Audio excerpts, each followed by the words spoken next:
before the scratching in the walls, before the voice that somehow knew the neighbor's secrets, before the small dark bottle that killed the family cat with a single drop. John Bell was only a man who had done well for himself. That is the part the legend always cuts. It needs him to be a victim from the start. It forgets that first he was a man with everything to lose. He was no frightened backwoodsman jumping at his own shadow. He was one of the most successful farmers in the Red River settlement of Robertson County, in the north of Tennessee, a stretch of rolling farmland that would one day borrow the name of the little town of Adams.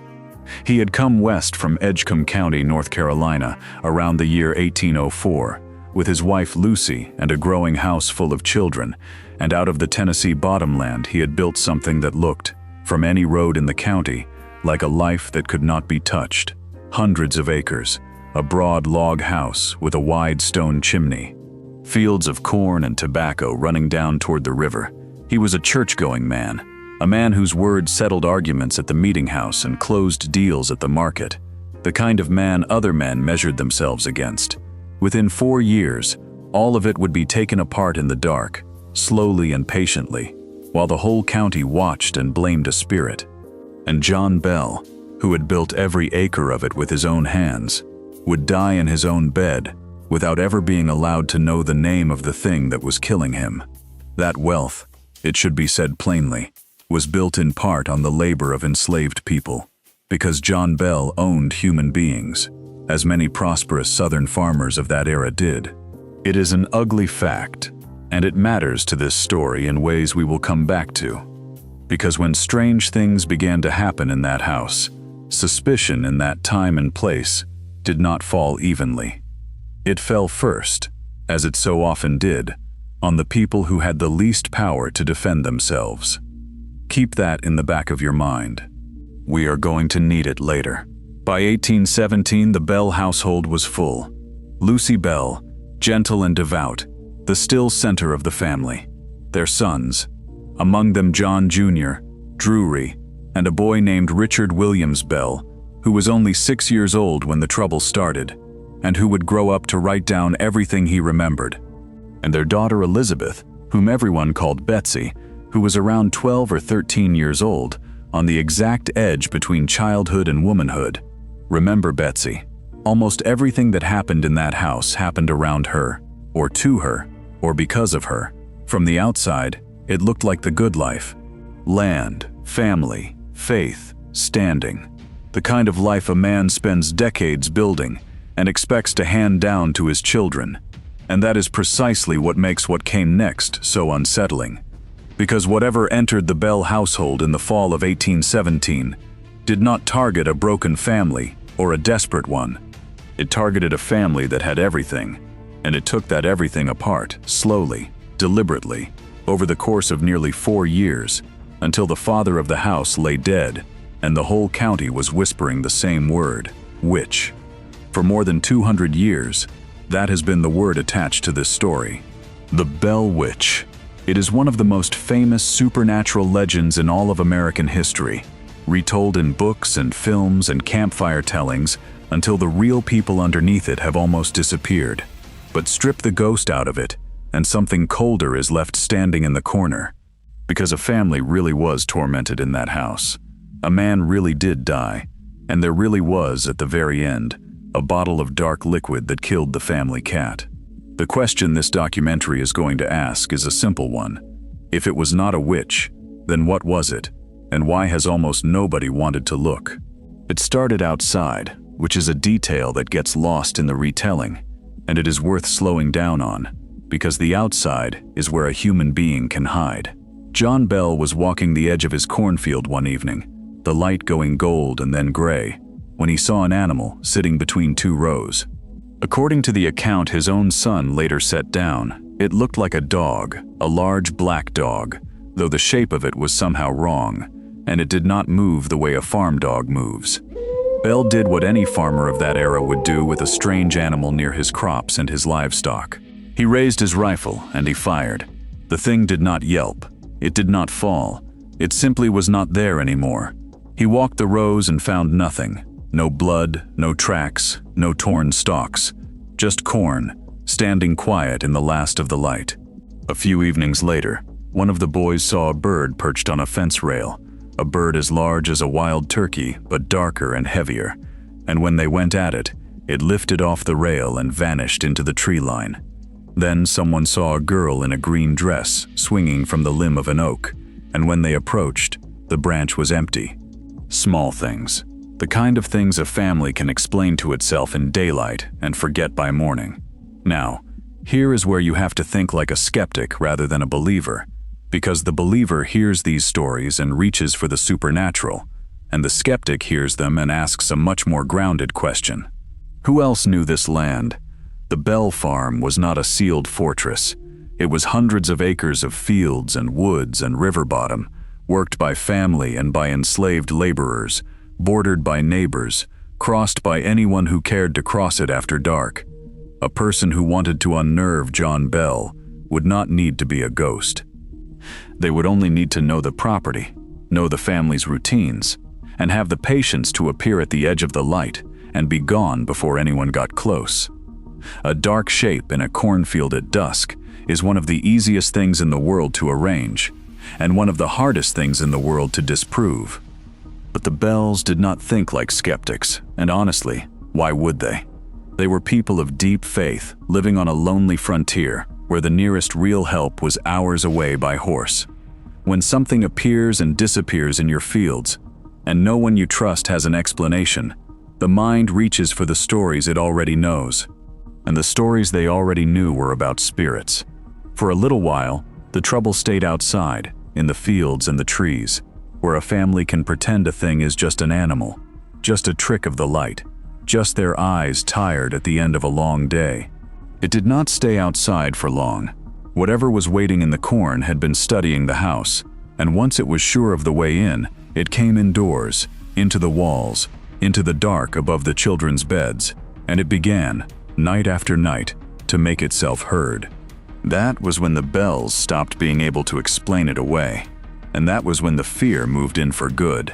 The sounds always came at night, which is the first thing you should notice, because the night is when a family is most helpless and least able to see what is actually in the room with them. It began as a knocking on the outside walls of the house, a hard, deliberate rapping that would move from one wall to the next, so that whoever ran outside to catch the culprit found the yard empty, and the knocking already sounding from the far side. Then it moved indoors. There was a sound like a large rat gnawing on the wooden bedposts, a steady grinding in the dark that stopped the moment a candle was lit and started again the moment the room went black. There were sounds like chains dragged slowly across the plank floor, like stones dropped inside the walls, like something heavy settling onto the roof and shifting its weight. And then it found the children's blankets. Night after night, the covers were pulled from the beds, dragged off slowly while the children clutched at them, or yanked away all at once and thrown to the floor. The family would relight the candles, remake the beds, and the moment the house went dark, the pulling would start again. No one slept. A household that had gone to bed exhausted from honest farm work was now lying awake in the dark, rigid, listening, waiting for the next sound. Let us pause here and think carefully, because this is the exact point where the legend wants you to stop thinking and start believing. Every single one of these phenomena, the knocking, the gnawing, the dragging, the covers pulled off in the dark, shares one feature. They all stop when there is light, and they all happen where a person cannot easily be seen. That is not a description of the supernatural. That is a description of concealment. A knock that travels around the outside of a house is one person moving quietly along the wall. A gnawing that stops when the candle is lit is a sound being made by someone who does not want to be caught making it. Blankets pulled off in total darkness require a hand, and darkness is exactly what hides the hand. There is a pattern that folklorists and investigators have recognized for centuries in cases like this one, and it is this. The disturbances almost always cluster around one particular young person in the household, usually a child on the edge of adolescence, and they almost always require darkness, isolation, and the absence of a reliable witness. Sometimes that young person is being deliberately deceptive. Sometimes that young person is the victim of someone else in or around the house. And sometimes the truth is tangled up in both at once. But the pattern points, again and again, not at the beyond, but at the household itself, and at the people moving through it in the dark. In the Bell house, that one particular young person was not hard to identify. It was Betsy. The family had, by now, confided in a trusted neighbor named James Johnston, a devout man who came to the house, sat up through the night, and experienced the disturbances himself. He prayed. He challenged whatever it was to speak. He went home shaken, convinced the Bells were not lying about what they heard. But hearing it was one thing. What happened next was worse, because the thing in the walls was no longer content to keep the family awake. It had decided to start hurting one of them. If you take only one image away from this entire story, let it be this one, because it is the image the legend works hardest to bury under all the talk of ghosts. A 12-year-old girl, covered in marks, screaming in the dark, in a house full of people who could not stop it. The attacks on Betsy Bell began not long after the sounds moved indoors, and they escalated with a cruelty that feels, in hindsight, almost personal. Her hair was pulled so hard that she was lifted or dragged by it, and family members described her crying out as though she were being hauled across the room by the roots of her own hair. She was slapped, hard enough to leave the print of a hand burning red on her cheek, and the slaps came out of empty air, with a sound the whole family could hear. She was pinched until dark bruises rose on her skin, and she was stuck, over and over, with pins and needles, so that she would suddenly shriek, and there would be a pin driven into her flesh, where a moment before there had been nothing. She began to have fainting spells and seizures, long episodes where she would go rigid or fall into a kind of breathless trance, sometimes for a quarter of an hour at a time. Her breathing stopped, her body still, before she came back gasping. The fits grew worse when strangers came to watch, and better when she was sent away from the house to stay with neighbors, which is a detail we are going to have to come back to, because it cuts more than one way. Now, the honest thing to do here is to lay both readings on the table and look at them squarely. The supernatural reading says an invisible spirit was physically assaulting a child, and that is certainly how the Bells came to understand it. But there is a second reading, and it is the one the legend never wants you to sit with, because it is so much more disturbing than a ghost. Pin marks, slaps, pinches, and pulled hair are injuries that a human being can inflict. They are also, and this is the uncomfortable part, injuries that a frightened or troubled young person can inflict on herself, consciously or not, especially under enormous stress. And they are injuries that could be caused by another person in that crowded, dark, chaotic house, in the confusion of a household that had already decided the attacker was invisible. Think about the trap the Bells were in. Once you believe the thing hurting your daughter cannot be seen, you stop looking for a person. Every welt confirms the ghost. Every scream proves the spirit. The belief becomes a wall, and behind that wall, a real hand could move freely, because no one was looking for a hand anymore. We cannot know, at this distance, exactly what was happening to Betsy Bell. The records are too thin and too late, and we will be brutally honest about those records before this is over. But we can say this with confidence. A child was being hurt, night after night, in a documented and witnessed way, and the entire community responded by looking for a demon instead of a person. That is the tragedy underneath the legend. And it was about to get stranger, because the thing tormenting Betsy was no longer just going to pull and pinch and prick. It was going to open its mouth, and it was going to start telling the family exactly who it was. The voice did not arrive all at once, and the way it arrived is one of the most revealing details in the whole affair, because it did not come like thunder from heaven. It came like a person learning to speak in the dark. At first, it was only faint sounds, whistling, lip-smacking, a weak whisper too soft to make out. Then the whisper grew into words, quiet at first, gaining strength night after night, as though something were practicing. Within weeks, it could speak in a clear, carrying voice that filled the room, and it could do far more than speak. It could sing hymns, note for note. It could quote long passages of scripture word for word. It could repeat, verbatim, two sermons preached miles apart on the same morning, as though it had been standing in both churches at once. And it gossiped. This is the part that ought to make the hair on the back of your neck stand up, for entirely non-supernatural reasons. The voice knew things. It knew the private business of the neighbors. It knew who had quarreled with whom, who owed money, who had said what behind whose back. It would announce these secrets to the bells and to the crowds who now came to the house every night to witness the wonder. And it was right often enough to terrify people into believing it knew all things. But stop and ask the skeptic's question one more time. What kind of entity knows local gossip, quotes the neighborhood's sermons, sings the neighborhood's hymns, and takes an obsessive interest in one particular family's private affairs? The answer is uncomfortable, and it is obvious once you say it out loud. That is not the knowledge of a spirit. That is the knowledge of a neighbor. Everything the voice knew was information available to a living human being who lived nearby, went to those churches, heard that gossip, and paid close attention to the Bell family. The voice did not know the secrets of the universe. It knew the secrets of Robertson County. Those are very different things. The crowds pressed it constantly with one question: "What are you?" And the voice toyed with them. It gave different answers on different nights. A spirit of the dead, a being from the air, a presence disturbed from an old grave. It contradicted itself, teased, lied, laughed.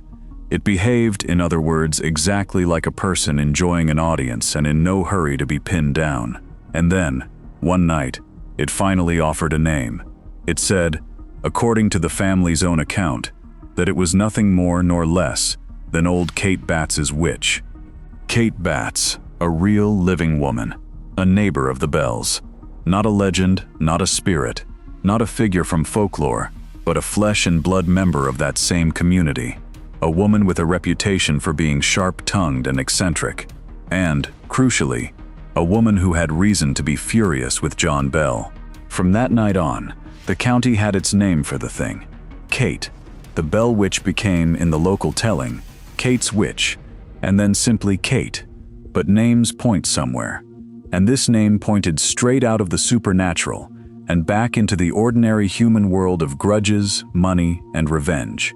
Because to understand why the voice named Kate Batts, you have to understand what had passed between the Batts family and John Bell. You have to understand the deal that went wrong. Every good ghost story hides a motive, and the motive in this one was written down in the least ghostly place imaginable. It was written in the property and financial records of Robertson County, Tennessee. Some years before the trouble started, John Bell had been involved in a business dealing with the Batts family, a transaction of the kind that was common on that frontier, and that mixed together land, enslaved people, and lending, all the ugly machinery of frontier wealth. In the version preserved in the local accounts, the deal involved the sale of an enslaved woman and a disputed charge of interest, and by the end of it, the Batts family believed that John Bell had cheated them. Kate Batts, in particular, came away convinced that Bell had wronged her, and she was not a woman who kept her grievances quiet. Now hold those two facts side by side, because this is the hinge the entire story turns on. Fact 1. A neighbor, Kate Batts, believed John Bell had cheated her out of money and nursed an open, public grudge against him. Fact 2. When the tormenting voice in the Bell house finally gave itself a name, the name it gave was Kate Batts. The invisible thing that had come to destroy John Bell announced that it belonged to the one living person in the county, with a documented reason to want him destroyed. The believer says the spirit simply took the form of the neighbor everyone already suspected. But the skeptic sees something much simpler and much more damning: harassment with a motive attached to it, a campaign against a specific family that named, as its source, the specific person who had the grudge. We should be careful and fair here, because history has not been fair to Kate Batts. There is no hard proof that she personally orchestrated anything, and it is entirely possible that her name was attached to the phenomena by gossip and fear rather than by fact.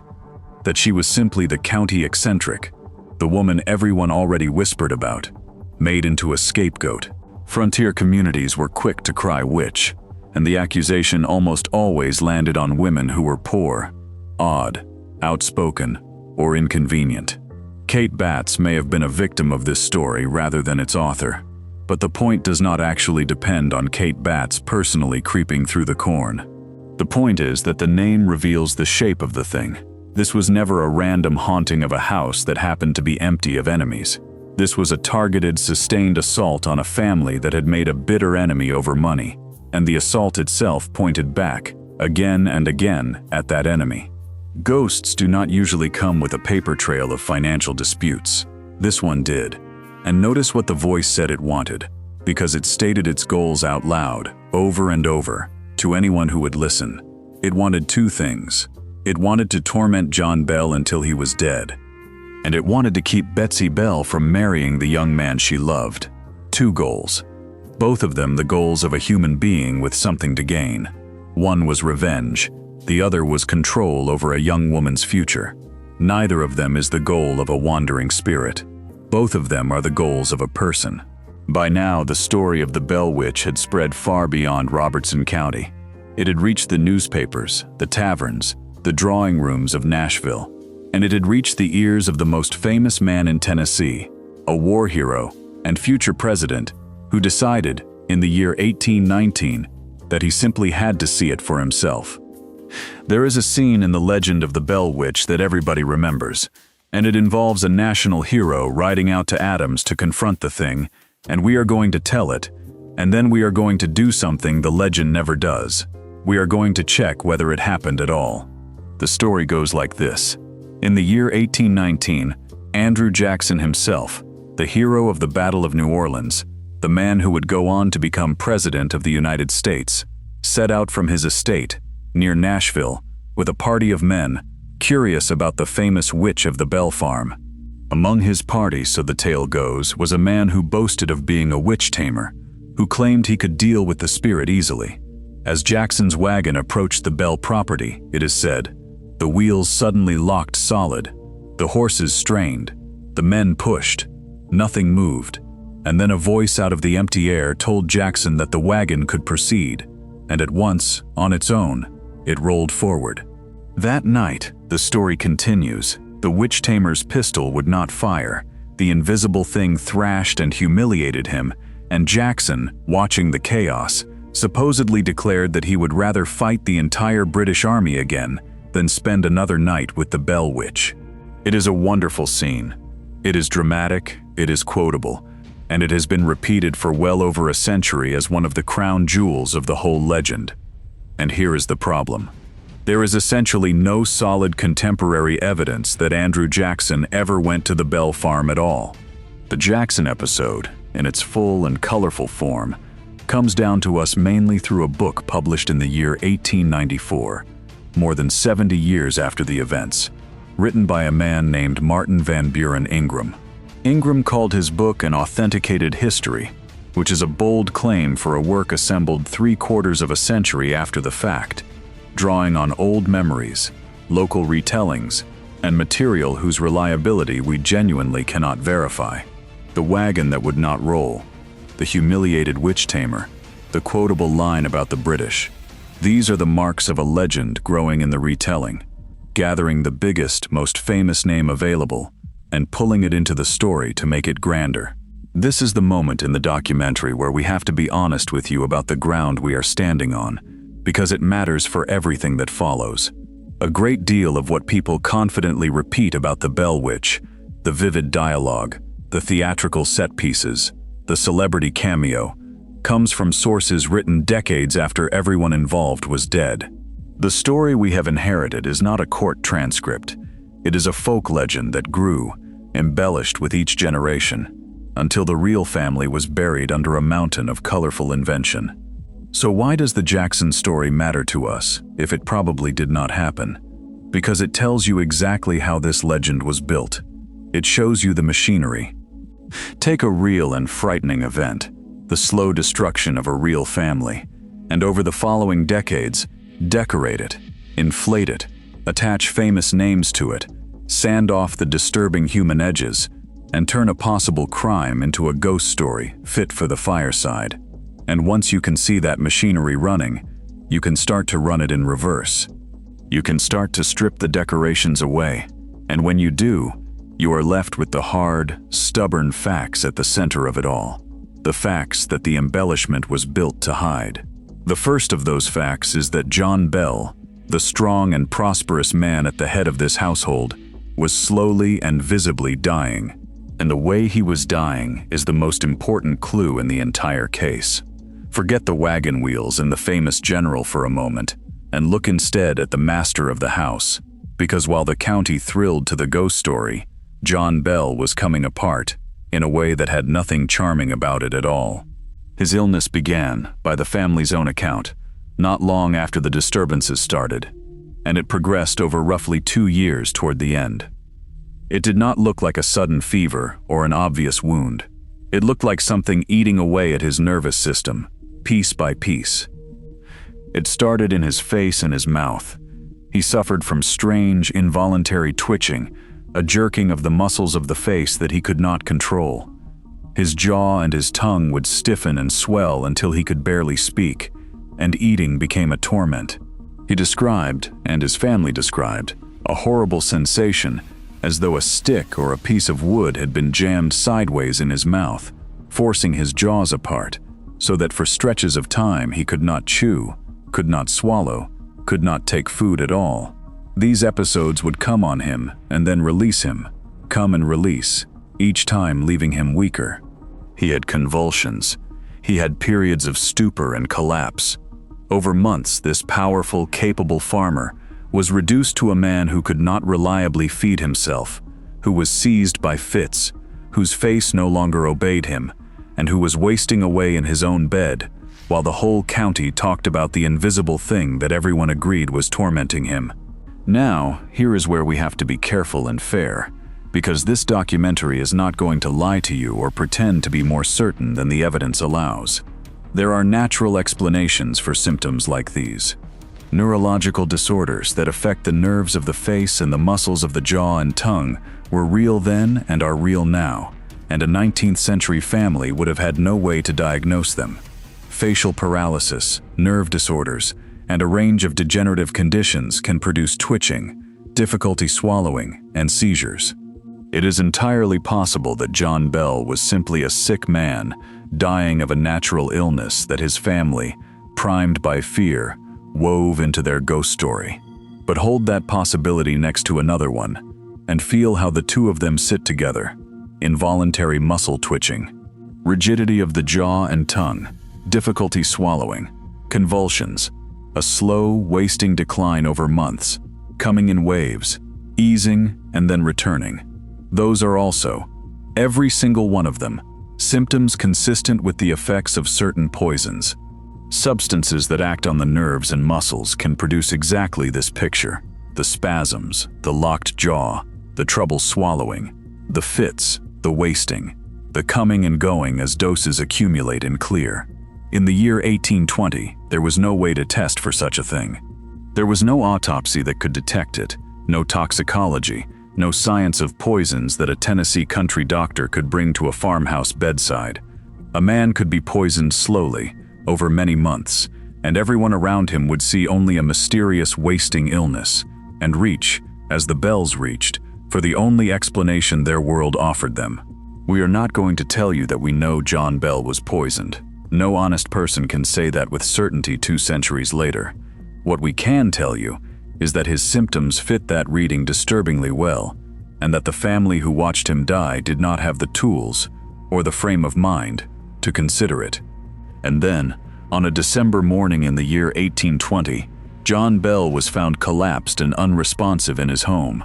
And when his sons went to the cabinet where the family kept its medicines, looking for whatever he had taken, they found something that no one in that house could explain. They found a small bottle, and it was full of a dark liquid that did not belong there. Of everything in this long and tangled story, the disappearing dogs, the pulled blankets, the voice in the dark, the general and his wagon, there is exactly one piece of physical evidence that a modern investigator would kill to have on a table in front of them. And it is this bottle. On the morning of the 19th of December, in the year 1820, John Bell was discovered in a deep stupor, unresponsive, unable to be roused into any normal awareness. The family gathered in alarm. Someone went to the medicine cabinet to find whatever the doctor had prescribed so that they could give him his usual dose and bring him around. And there, among the ordinary bottles and remedies, sat a small vial that no one recognized. It was not the medicine the physician had left. Nobody in the household could say where it had come from or who had put it there. Inside it was a dark, smoky liquid, and it was partly emptied, as though some of it had already been used. Sit with the strangeness of that for a moment, and resist the pull toward the supernatural, because the supernatural is not even the frightening part here. The frightening part is entirely of this world, in the medicine cabinet of a man who has been slowly, mysteriously dying for 2 years. On the very morning he is found collapsed and unresponsive, there appears a strange bottle of unknown dark liquid that no member of the family will admit to placing there, and it is already partly used. That is not the description of a haunting. That is the description of a crime scene. A vial of unidentified liquid, of unknown origin, present at the bedside of a dying man, is precisely the kind of object that would send a modern investigator straight to a laboratory. Where did it come from? What was in it? Who had access to that cabinet? Who benefited from John Bell's death? These are not questions about spirits. They are the questions you ask about a poisoning. But this was the year 1820. In rural Tennessee, there was no laboratory. There was no investigator. There was no one who would even think to treat the household as a scene to be examined, because the household had already decided, months before, that the killer was invisible and could not be caught. The frame of the ghost story did its work perfectly. It removed the very idea of a human culprit from everyone's mind, and so no one asked the obvious questions. No one demanded to know who had put a bottle of dark liquid in the cabinet of a dying man. Instead, the family did something that was, in its own way, a crude and heartbreaking version of a laboratory test. They did not know it, but in that moment, they were about to run the only toxicology experiment that this case would ever get. They decided to find out what the liquid in the bottle would do. What happened next is the single most important scene in the entire history of the Bell Witch, and it is almost never told as what it actually was, which is a demonstration, in front of witnesses, that the mystery liquid at John Bell's bedside was lethal. With John Bell lying insensible and the strange bottle in their hands, one of the family, in the accounts it is his son John Jr., took a small object, a straw or a slender twig, dipped it into the dark liquid, and transferred a single drop of it to the tongue of the family cat. The cat convulsed. It went into violent spasms, and within moments it was dead. One drop of the liquid from the unexplained bottle in John Bell's medicine cabinet was enough to kill an animal almost instantly. Let that fact stand completely on its own for a moment, stripped of every ghost and every legend. A powerful poison, potent enough to kill with a single drop, was physically present in the home of a man who had spent 2 years dying of symptoms consistent with poisoning, and it was found on the morning he lapsed into his final unconsciousness. The family proved its lethality themselves, in the plainest possible terms, on their own kitchen floor. John Bell never recovered. He died the following day, the 20th of December, in the year 1820, and the ghost, according to the family, was jubilant. The voice that had haunted them reportedly boasted that it had finished old Jack Bell, that it had given him a dose in the night that would do the job, that he would never rise from his bed again. The tormentor claimed the kill. Now, think about what that claim actually is, once you set the supernatural aside. It is a confession. Somebody, or something, was taking credit for administering a fatal dose to John Bell, and in the medicine cabinet, matching the confession, sat a bottle of liquid that could kill a cat with 1 drop. The confession and the physical evidence point at the same thing. Not a curse, a poisoning. The family destroyed the bottle. In their grief and their fear, they took the vial of dark liquid, the one piece of hard evidence in the entire case, and they threw it into the fire, and its contents flashed up in a blue flame and were gone. Whatever it was, whatever it might have told a chemist, it went up the chimney of the Bell house and was lost forever. We will never know now what was in that bottle. We will never be able to name the substance, or trace where it was bought, or prove whose hand set it in that cabinet. The one object that could have turned this from a ghost story into a criminal case was burned by the very people it might have exonerated or accused. But we know what it did. We watched it, through the accounts, kill an animal with a single drop. And we know where it was found, and we know who was dying, and we know that a voice claimed the death out loud. After John Bell was buried, the disturbances began to fade. The voice grew quieter, came less often, and within a year or so it had mostly gone. It reportedly promised to return in 7 years, made a brief reappearance, and then left the Bell family more or less in peace. Betsy Bell, freed at last from the presence that had opposed the match, never did marry Joshua Gardner, the young man she had loved. She broke the engagement off during the years of torment, and eventually married someone else, a man who, as it happens, had been her school teacher. The trouble was over. The father was dead. The daughter's future had been redirected, and the county settled comfortably into telling itself a story about a witch, which is a far more comfortable thing to believe than the alternative. Before we deliver a verdict, we owe you a hard and honest look at the evidence itself, because a documentary that reframes a famous legend has a duty not to simply swap one fairy tale for another. So let us be ruthless about what we actually know and what we do not. Here is the uncomfortable truth about the sources. Almost everything we have just recounted comes from a very small number of documents, and none of them were written at the time the events happened. The earliest substantial account was set down by Richard Williams Bell, one of John Bell's sons, in a manuscript he titled Our Family Trouble. But Richard Williams Bell wrote it in the year 1846, more than a quarter of a century after his father's death, and he had been only 6 years old when the trouble began. His account is the closest thing we have to a family record, and it is precious for that reason.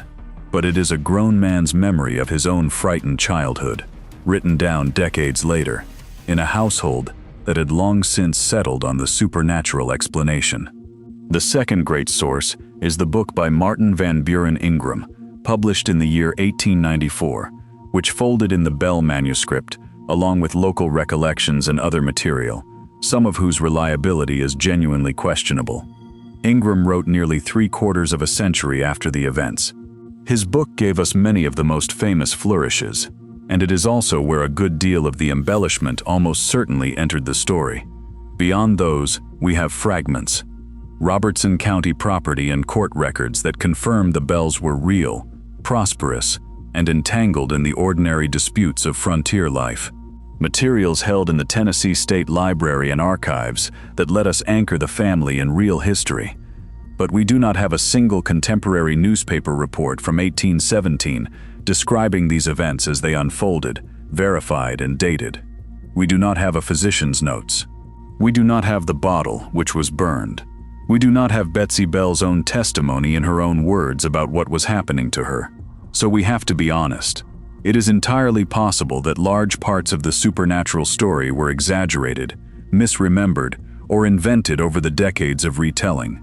It is possible that the disappearing dog and the singing voice and the general's wagon are folklore layered onto something much smaller. A responsible investigator has to hold all of that lightly. But here is the thing. Even after you strip away every doubtful flourish, even after you throw out the wagon wheels and the celebrity cameo and the theatrical dialogue, a stubborn core remains standing, and it is the core that is documented most consistently across the sources. A real, prosperous family really lived on that land. They really became convinced that something was tormenting them, badly enough that they confided in neighbors, and the story spread across the region while they were still alive. The daughter of the house really was the focus of it. The father of the house really did suffer a prolonged, wasting, neurological decline. He really did die in December of the year 1820, and the family's own account, the earliest one we have, describes a bottle of unexplained dark liquid at his deathbed that killed the family cat. Those are the load-bearing facts. Everything else is decoration. And those facts do not describe a ghost.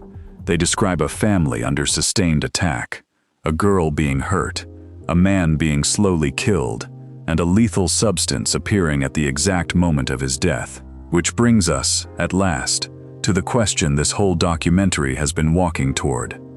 For more than 200 years, the world has told this story with a ghost at the center of it, and it is worth asking, finally, why? Why has the supernatural version been so much more popular than the human one, when the human one is right there, sitting in plain sight in the family's own records? The answer, we think, is that the ghost is a comfort. It really is. A witch is a story you can enjoy.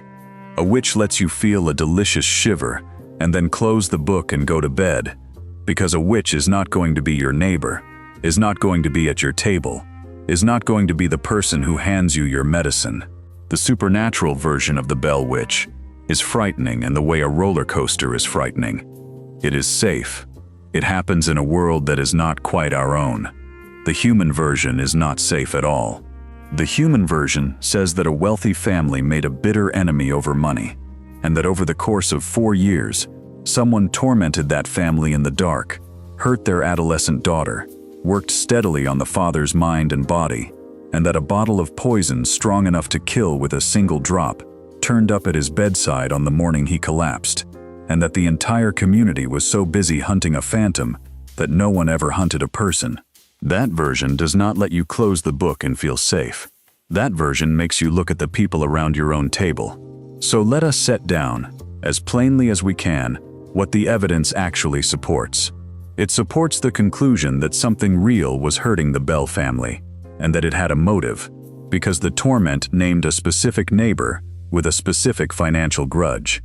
It supports the conclusion that the phenomena followed the pattern of human concealment, rather than the pattern of the supernatural, appearing in darkness, requiring the absence of clear witnesses, and clustering around one vulnerable young girl. It supports the conclusion that John Bell died with symptoms consistent with poisoning, in a household where a lethal, unexplained liquid was found and proven deadly on the very day of his final collapse. What it does not support, and we will not pretend otherwise, is a neat courtroom conviction. We cannot name the poisoner. We cannot prove it was Kate Batts, and in fairness to a woman 2 centuries dead, the evidence may point to her name only because she was the convenient one to blame. We cannot even prove, beyond all doubt, that a poisoning occurred rather than a natural illness cruelly timed. The bottle is ash, the witnesses are dust. The truth burned up that chimney in a blue flame in December of the year 1820. But you do not need a conviction to see the shape of the thing. You only need to be willing to look at it without the ghost in the way. And when you do, the story of the Bell Witch stops being a tale about a spirit and becomes something far more haunting. It becomes the story of a family that was, by every grounded reading of the evidence, targeted, terrorized, and quite possibly murdered, and who spent their last frightened years, and the 2 centuries since, blaming the darkness for something that may well have had a face, and a name, and a reason. They blamed the Bell Witch, but something real was killing that family.